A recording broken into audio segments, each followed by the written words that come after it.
Nous restons un moment sur la Côte d'Ivoire pour passer au Togo. On évoquait donc ces propos d'Alassane Ouattara qui pense que son parti gagnera la présidentielle dès le premier tour. Comme Imayaba, vous aviez la parole. Oui, je disais que c'est vrai que tout est fait, mais la population, enfin le peuple ivoirien a toujours gardé une histoire en elle, en lui, et qui aujourd'hui peut à tout moment basculer.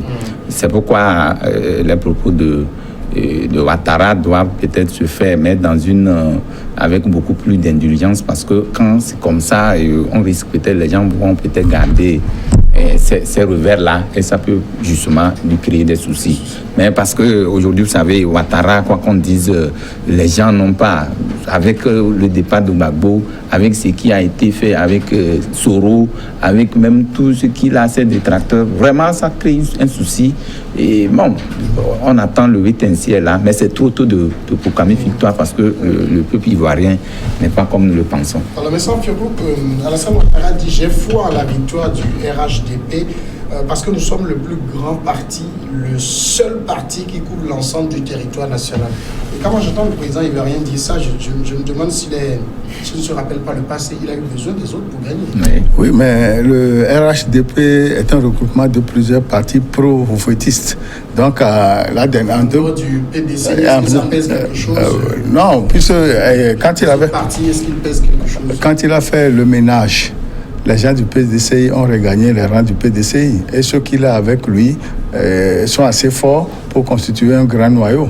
Ce qui veut dire que le RHDP aujourd'hui, comme il le dit, est une puissance. Mais ceux qui peuvent lui poser des problèmes sont recalés. Et les jeux d'alliance aujourd'hui, on ne peut plus en parler en Côte d'Ivoire parce qu'il est le seul maître à bord. Et on peut dire également que les jeux sont déjà calés.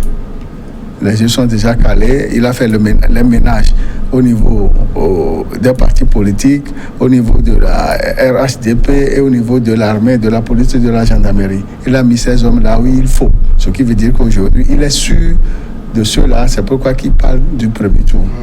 Gagner dès le premier tour, il y a une fierté dedans? Non, même avant de parler de gagner du premier tour, je voudrais dire à mes concitoyens que c'est tout à fait le contraire. Rien n'est joué en Côte d'Ivoire.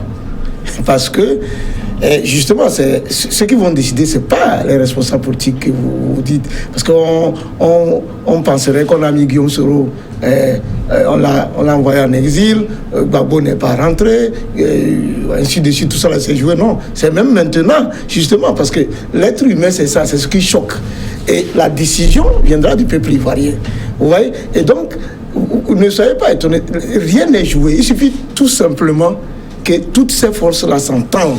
Les forces dont vous venez de citer, c'est-à-dire celles qui ont travaillé avec Ouattara hier, qui ne sont pas d'accord avec lui, ceux qui sont même à l'extérieur, mais qui ont des partisans à l'intérieur, décident tout simplement, par exemple, de prendre Madame Gbagbo, de présenter par exemple devant pour aller aux élections, pour que les choses prennent. Mais ce que je voudrais insister, parce que très souvent quand j'écoute les concitoyens, on dit oui mais tel président a tout fait, il a... Non. C'est la décision appartient au peuple. Lorsque la population aura décidé que non, nous ne sommes pas des cons, nous savons ce que vous êtes en train de préparer. Nous levions comme un seul homme tous les vols organisés antérieurement. Parce que ça aussi, la fraude électorale que nous observons aussi dans nos pays en Afrique, c'est ça justement, qui consiste à ces présidents, faire en sorte que ces anciens présidents-là, ceux qui veulent s'éterniser au pouvoir, éliminent très tôt les adversaires, pensant qu'ils tétaniseraient les populations, alors qu'aujourd'hui, l'esprit politique est très développé en les Africains, il suffit seulement de se reprendre et le tour est joué. Donc, rien n'est joué en Côte d'Ivoire, tout comme rien n'est joué nulle part, on y reviendra, et donc les dés sont encore jetés. Voilà. Non, mais non, c'est pas... Pour répondre à votre question, c'est inhérent. Non, est-ce que c'est un plaisir à gagner? Moi, je trouve plutôt que c'est... Parce que moi, j'ai l'impression que beaucoup de chefs d'État africains, surtout des sortants, gagner dès le premier tour, c'est comme si c'est... je ne sais pas, c'est comme s'il y a une fierté dedans. Oui, mais parce que... Alors qu'ailleurs, les gens, au second tour, ils sont... Oui, mais c'est-à-dire que tous ceux qui veulent gagner le premier tour, en le proclamant, font tout pour gagner, est une fuite. C'est justement la concrétisation de la fraude organisée de façon antérieure. C'est-à-dire qu'en disant, oui, mais il n'y a plus d'adversaires, j'ai fait ceci, je conduis le peuple, c'est moi, et ce faisant, on impose sans le vouloir un système de parti unique, en disant, mais en fait, personne n'a intérêt à ce que ça se passe comme ça. Parce qu'un véritable challenger, c'est celui-là qui laissera véritablement les yeux ouverts.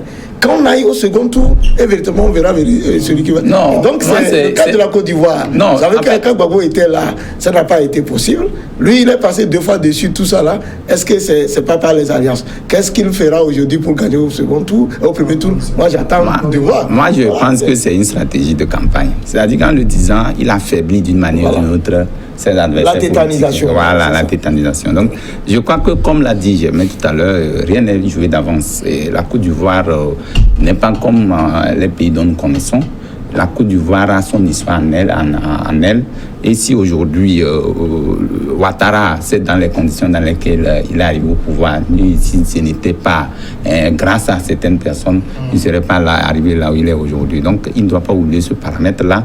C'est vrai, Fioclou l'a dit, il y a quand même une convergence de forces qui forment le RHDP, mais sans véritablement le PDCI, je crois que le RHDP n'est plus ce RHDP que tout le monde connaît. Donc, il faut peut-être repenser autrement la chose.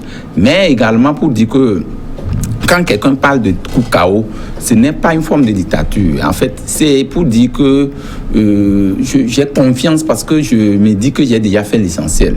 C'est-à-dire qu'à un moment donné, tu te dis... L'essentiel, c'est-à-dire, généralement, c'est quand on a fini d'éliminer les adversaires, quand on a fini de mettre peut-être les tests électoraux, comme en Côte d'Ivoire, vous savez, tout le débat qu'il y a autour de la CEJ. Justement. Les tests électoraux qui sont plus favorables au pouvoir, c'est ça? Non, pas forcément ça. C'est-à-dire que l'essentiel, c'est quoi? On peut parler d'une couverture. C'est-à-dire que c'est la force, la seule force qui est le plus représentative sur toute l'éternité. Est-ce qu'il peut dire ça? Oui, le FPI, oui, le PDCI. C'est pourquoi je dis il est en train de tétaniser certaines forces politiques. C'est-à-dire c'est un discours politique où il dit ça, ce n'est pas d'emblée. Si certains dorment, ça peut peut-être prendre. La mayonnaise peut prendre. Mais actuellement, ce qui est en train de se faire, pour moi, il est en train de mettre de l'huile sur le feu. Si certaines forces politiques se mettent devant pour dire ah si c'est ça, c'est ces propos qu'il est en train de sortir, nous allons peut-être le contrecarrer d'une manière ou d'une autre. Ça peut peut-être jouer beaucoup sur la stratégie qui est en train de se mener. Mais si les gens dorment déjà, bon, parce que le chef de l'État sortant dit que c'est déjà balisé, la voie est déjà balisée et tout, ils vont dormir et puis voilà, ce qui est déjà dit, ce qui est dit va arriver.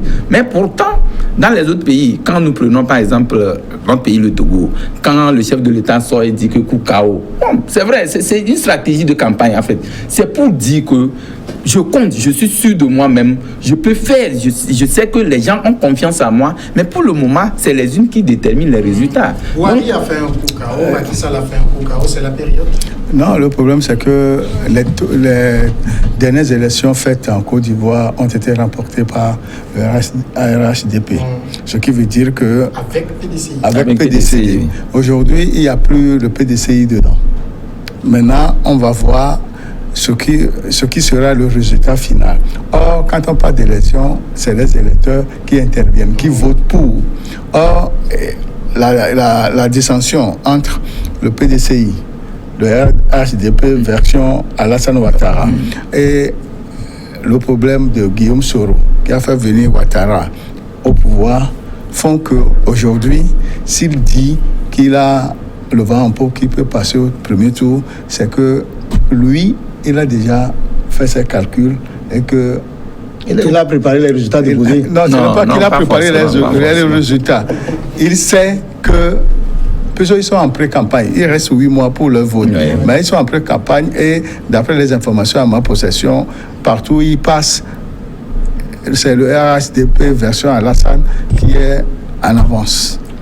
Et puis, il y a aussi quelque chose qu'il n'a pas dévoilé, c'est s'il sera candidat ou s'il présentera un dauphin. Oui, mais c'est ça aussi, voilà. Mais je crois la Constitution actuelle l'autorise à se présenter. Non, ce n'est pas la Constitution qui l'autorise. Il s'est autorisé. C'est cela que j'ai dit. Non, il s'est autorisé. Non, on a fait un vote. Non. En fait, Samuel, il faut renoter quelque chose. C'est vrai, vous avez la parole. Mais ils ont nuancé en disant qu'il y aura un congrès qui va désigner un candidat. Ce n'est pas Ouattara qui va se prononcer pour dire je serai candidat. Ouais, donc, bon, pour le moment, c'est le congrès, à la suite du congrès, qu'on va annoncer. Oui, quand je parlais de la fraude lointaine, parce que ce sont des nouvelles méthodes que les nouveaux hommes politiques doivent apprendre.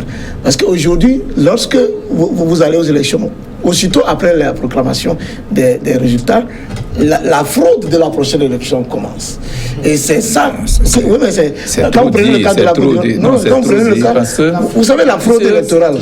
Oui, non, c'est la fraude. Vous savez, la fraude électorale, ce n'est pas bourrer les urnes. La fraude électorale, c'est justement aussi modifier les tests.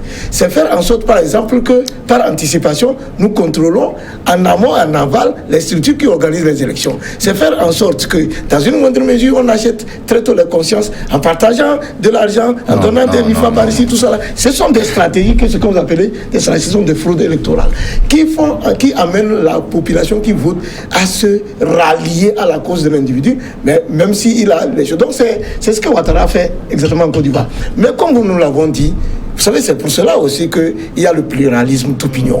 Et au dernier moment, si les adversaires savent véritablement s'y prendre, ceux que vous avez pendant des années pensé que vous avez nourri en pensant qu'ils vont vous suivre comme des moutons, décideront en leur même conscience.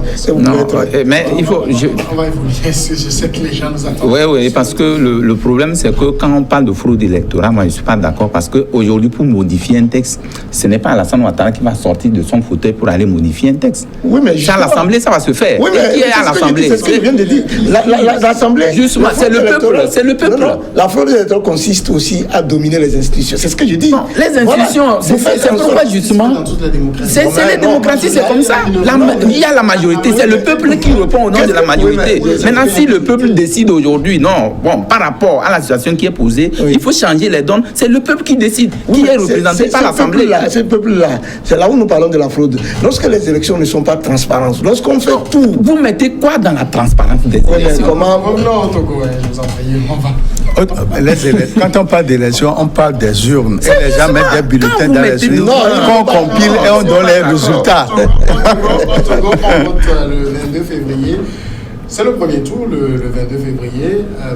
Tout le monde raisonne ici également en termes, enfin quand je dis tout le monde, c'est le pouvoir en termes de coup KO. La campagne, l'autre débat dans le cadre de moi j'ai écouté le chef de l'État, il a dit quelque part que les adversaires sont déjà KO. Pourquoi je vais donner encore un coup KO, voilà, un coup, voilà. Non, la campagne, elle démarre dans 48 heures, le 6 février pour... Après-demain. Après-demain. J-1. Premier tour le 22 février. Vous pensez à une belle campagne?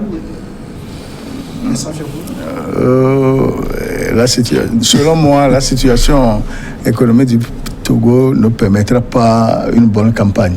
Parce que... Bonne, c'est-à-dire que les campagnes que nous avions connues dans les années 90 jusqu'à 2010, 2015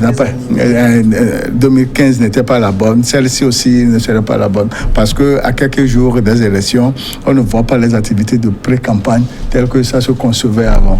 C'est pourquoi moi je dis que dans 48 heures, on va lancer la campagne. Et surtout que les premières semaines ne donnent pas des signes encourageants. Et c'est toujours morose. Il y a aussi le fait, Germain Sossou, que... de plus en plus, les partis politiques, les candidats, et vous-même vous témoignerez, font l'option des porte-à-porte. Oui, par exemple, dans des États comme le nôtre où la manne financière est dans un camp, où le trésor public est dans le...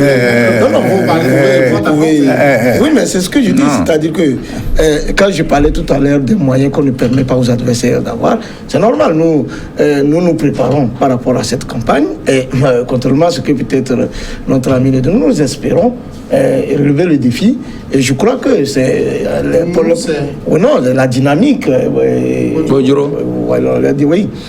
incarnée par le Kodjo, qui est en train de fédérer beaucoup d'associations à la base, tout ça. Je crois que...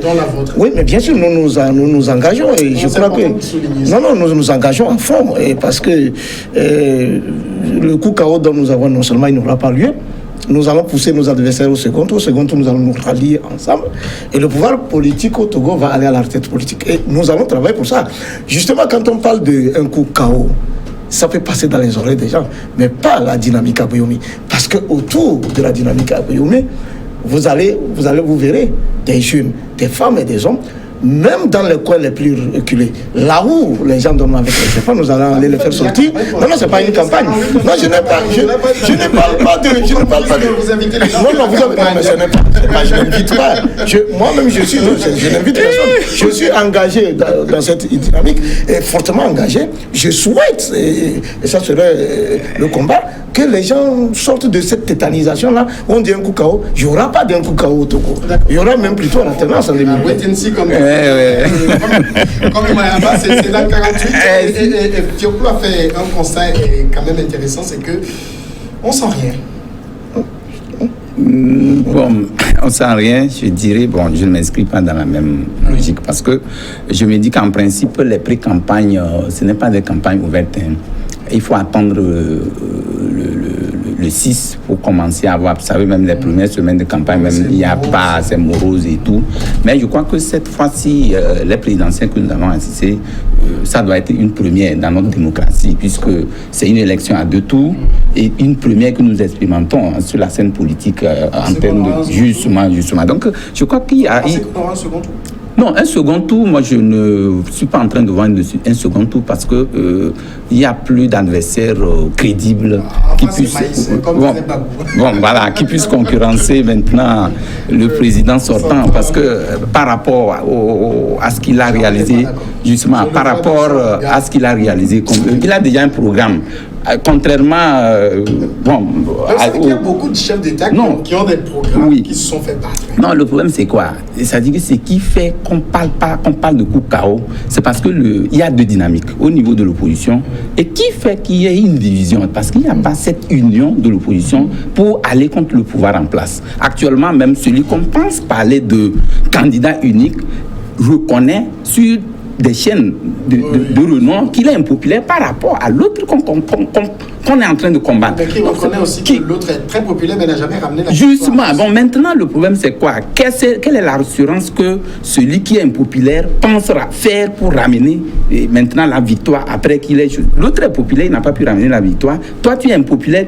Quelle est la stratégie qu'il est en train de développer pour ramener la victoire au soir du 22? Bon, c'est le ainsi comme nous disons, mais il faut qu'on sache quand même situer les choses, les responsabilités. Je crois que cette dynamique que l'opposition, c'est une analyse que je suis en train de faire, cette analyse, enfin, cette stratégie que développe la dynamique Pojuro est en train d'enliser beaucoup l'opposition et ça peut créer même des psychoses. Actuellement, quand vous voyez l'adversaire même de l'opposition, c'est entre opposition. Le pouvoir se frotte déjà les mains parce qu'il n'y a pas d'enjeu. Il se dit non, ils sont en train de se taper comme toujours ça a été. Et donc c'est ça qui va peut-être fragiliser cette opposition au détriment du pouvoir, du pouvoir, enfin du parti au pouvoir. Donc actuellement, je ne pense pas. Il n'y a pas, enfin, de raison. On attend le 22, enfin au soir du 22, on verra. Mais à mon avis, en tant qu'analyste, je suis en train de voir loin. Le pouvoir. Généralement, les résultats, on les a 4-5 jours après. Oui, ça veut dire qu'après avoir voté déjà, les gens attendent les résultats 2-3 jours. Alors, au niveau pré-campagne, c'est vrai qu'il n'y a rien qui encadre la pré-campagne, mais rien n'interdit non plus à des gens d'aller rencontrer les populations. Il y a comme une peur au niveau surtout de l'opposition, c'est ce qui se remarque. Les gens ont comme peur de franchir les frontières de Lomé. On circule dans les marchés de Lomé, alors que le Togo, c'est long. Hein, oui, puisqu'il y a les deux blocs de l'opposition qui font des porte-à-porte. Et nous, comme l'a dit Komi Mayaba, il y avait le bloc de Fabre qui a toujours été le deuxième lors des précédentes élections. Et pour qu'il n'y ait pas deux tours, il faut que la somme des deux scores, des deux blocs, soit supérieure ou égale à 50%. Voilà le problème, l'enjeu. Mais ce qui est sûr, compte tenu de la division au niveau de l'opposition et compte tenu du fait que leurs militants n'ont pas pu s'inscrire sur la liste électorale, ça pose un problème. Oui, c'est un aspect qu'il ne faut pas oublier non plus. Est-ce que leurs électeurs ont leur carte d'électeur? C'est ça aussi un problème. 3 millions d'inscrits, on ne peut pas dire que tous les 3 millions, c'est du pouvoir. Mais les gens ont leur nom sur la liste. Mathématiquement, je ne pense pas que le Togo puisse avoir, j'allais dire, un nombre d'électeurs qui va dépasser 4 millions. Oui, ils ont dit Par 3 rapport à la 600 000. population, oui. 3 Donc, 600 000. relativement, c'est toute tendance confondue. Et ils disent qu'ils ont apuré la liste électorale. Le jeu, comme le dit tout le monde, c'est au soir ou bien la semaine après le 22. Oui, mais c'est ce que je voudrais, et moi ça m'étonne, c'est pour cela que je dis, je souhaite véritablement que les jeux soient ouverts quand nous allons commencer la campagne électorale. Les jeux seront ouverts, il y a rien. C'est tout ce que nous souhaitons. Parce que quand j'écoute les concitoyens, comme si, je ne voudrais pas qu'on fasse de l'insulte à certains citoyens qu'on catalogue militants de UNIR. Il s'agit de la présidentielle, mes chers amis. Alors, la présidentielle, c'est le rendez-vous d'un homme avec son peuple. Oui. Vous comprenez? Donc, je ne sais pas si aujourd'hui, tous les jeunes militants de UNIR qui me regardent, qui sont en train de me regarder, ne sont pas intéressés demain eux aussi, à vouloir briguer, un d'entre eux a brigué la magistrature. Est-ce qu'ils n'ont pas besoin eux aussi de montrer leur savoir-faire? Oui, mais pour le moment, ils ont leur champion. Non, ce que je voudrais, oui, mais c'est ça. Oui, mais ça, c'est ce que vous dites. Qui, selon eux, fait très bien le job. Non, ça, c'est ce que vous dites. C'est pour cela que je dis. Mais c'est ce qui se voit, c'est ce qui se dit. C'est pour cela que je vous dis, que je souhaite que les jeux soient ouverts. Et que ne soyez pas étonnés. C'est pour cela que ça va être historique. Non, j'ai dit ce que j'appelle le jeu ouvert. Il faut permettre que la campagne soit normale. Qu'on empêche pas. C'est-à-dire, est-ce qu'une fois le parti au pouvoir empêcher les candidats de faire campagne? Je dis, que vous savez que l'enjeu est très important. Oui. Nous avons choisi le pluralisme politique. Oui. Ça voudrait dire qu'on ne doit pas empêcher un quelconque groupe d'aller rencontrer et de s'exprimer. Ça déjà fait deux fois. Je vous dis, tout ce que nous souhaitons, Oui. vous savez qu'à l'élection, vous pouvez vous aussi convaincre même les militants de votre adversaire à vous voter. Est-ce que vous savez ça? Oui. Quand je vous parle, je souhaite que les jeux soient ouverts. Ce que vous pensez, vous dites qu'ils sont des militants de UNIR. Vous pensez qu'ils ne sont pas pour l'alternance. Permettez-les qu'ils aillent s'exprimer de façon démocratique. Non, personne Et qu'à la fin, on décompte de façon. Qu'on ne nous fasse pas comme hier, il y a eu le cas des V7, il y a des choses, on prend les gens sur les choses, on leur fait signer les procès-verbaux. Qu'on peut mettre en sorte qu'à la fin du vote, les résultats sortis des unes soient ceux-là qu'on proclame au sommet.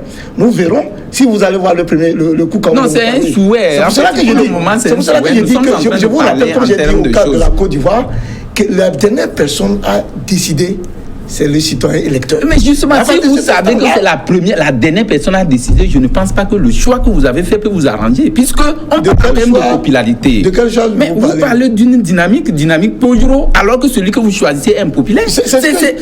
Mathématiquement, ça fausse le débat. Qu'est-ce que vous appelez quand Faure Gnassingbé est venu au pouvoir dans les conditions que tout le monde connaît, quelle était sa popularité? Non, sa popularité. Maintenant, je ne vais pas faire le débat de personne, mais je voudrais te dire que si je suis engagé autour de cette... Moi, je ne considère pas le candidat Agbeyome comme le candidat de Kodjolo.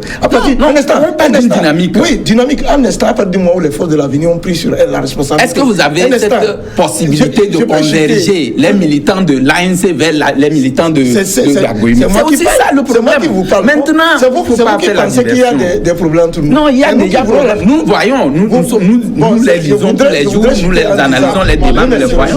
Oui, je voudrais chuter en disant que l'élection présidentielle auquel les Togolais sont appelés le 22 février prochain, qu'on permette à ce que les jeux soient véritablement ouverts. Et nous verrons véritablement si le coup KO aura lieu le 22 février. Bon, oui, c'est vrai. Moi, je dis simplement que les jeux seront ouverts. Le jeu est déjà ouvert.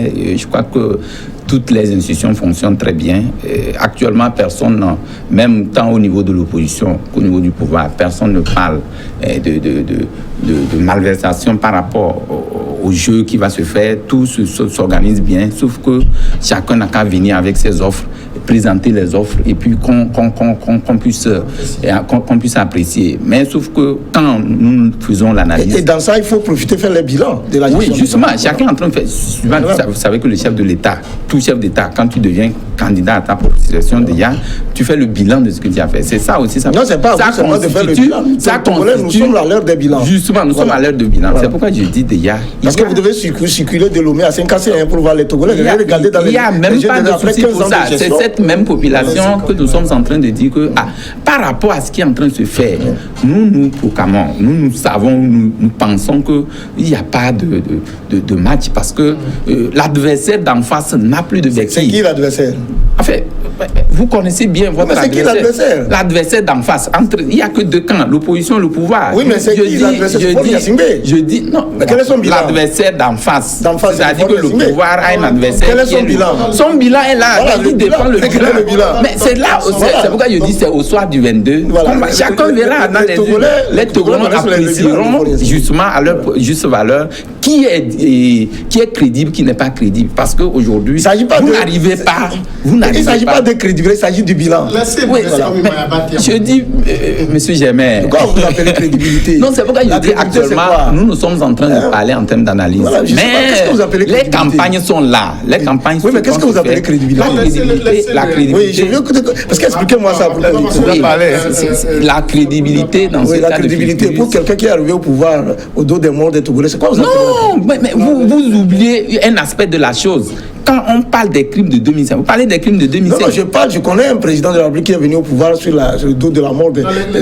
Mais attendez, vous ne faites pas le procès des... C'est pas un procès. Non, je suis Togolais, j'ai suivi comment... Justement, mais vous êtes Togolais. Un président de la République... On n'est pas encore dans la campagne. Justement. Donc, Abba disait quand même quelque chose d'important parce que le temps est parti. Mais ça fait nous. Est-ce qu'on aura une campagne de programme contre programme? Parce que c'est le regret que beaucoup ont, c'est que généralement on assiste à une campagne où il n'y a pas véritablement de programme, des chiffres que l'on nous présente, des perspectives que l'on donne, c'est des vœux pieux, des intentions. Tout le monde sait, même les artistes de la chanson ont bien dit, en matière de campagne, on fait toutes les promesses possibles. Mais je veux rassurer mon ami et frère Sossou Germain que le 22 février prochain, dans l'isoloir, l'électeur est seul. Choisit son candidat en âme et conscience. Pour cela, je vais lui dire aussi que tout candidat qui doit voter le 22 doit voter pour le meilleur et pour le bien du Togo. Voilà. Merci. Et surtout qu'après le vote, les résultats puissent refléter le vote. Merci. Non, c'est fini. Voilà, c'est fini. Malheureusement, même les bonnes choses vont tuer. Merci à tous et à demain.